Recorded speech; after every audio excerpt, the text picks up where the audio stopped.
ಒಬ್ಬ ಅತಿ ಉತ್ತಮ ಸ್ಥಾನದಾಗ ಹೋದಾಗ, ಒಳ್ಳೆಯ ಹೆಸರುಗಳಿದ್ದಾಗ ದಿನಾ ಒಂದು ಕೊಲೆ ಮಾಡ್ತಾರೆ, ದಿನಾ ಒಂದು ಕೊಲೆ ಮಾಡ್ತಾರೆ ಅಂತೇಳಿ ಯಾರಾದರೂ ಸಾಮಾನ್ಯ ಜನರಿಗೆ ಭೀ ಅದು ಮೆಚ್ಚುವಂಥ ಕೆಲಸ ಅಲ್ಲ, ಅವ್ರು ಮಾಡುವಂಥ ಯಾರೂ ನಂಬುವಂಥ ವಿಷಯ ಅಲ್ಲ. ಅಲ್ಲ, ವೀರೇಂದ್ರ ಹೆಗಡೆ ಅವರಿಗೆ ಬಗ್ಗೆ ಇಡೀ ರಾಜ್ಯಾದ್ಯಂತ, ರಾಜ್ಯ ಯಾಕೆ ಇಡೀ ರಾಷ್ಟ್ರಾದ್ಯಂತ ಪೂಜ್ಯ ಭಾವನೆ ಇದೆ.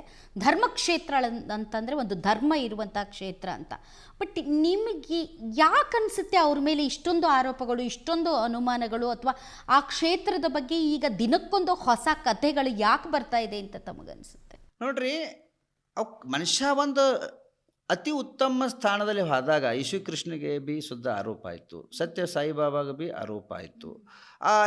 ಈ ನಮ್ಮ ವಿದ್ಯಮಾನ ಮುಖ್ಯಮಂತ್ರಿಯವರ ಒಳ್ಳೆಯ ಚರಿತ್ರೆ, ತಮ್ಮ 2 ವರ್ಷ ಇಡೀ ಕರ್ನಾಟಕದಾಗಲೇ ಅವ್ರು ಏನು ಕೊಡುಗೆ ಕೊಟ್ಟಿದ್ದರು, ಸಾಮಾನ್ಯ ಜನರಿಗೆ ಊಟ ಕೊಟ್ಟಿದ್ದರು, ಹಣ ಕೊಟ್ಟಿದ್ದರು, ಜನರಿಗೆ ಅನುಕೂಲತೆ ಕೊಟ್ಟ ಅವ್ರ ಮ್ಯಾಗ ಯಾರು ಜನ ಬಿಟ್ಟಿದ್ದಾರೆ?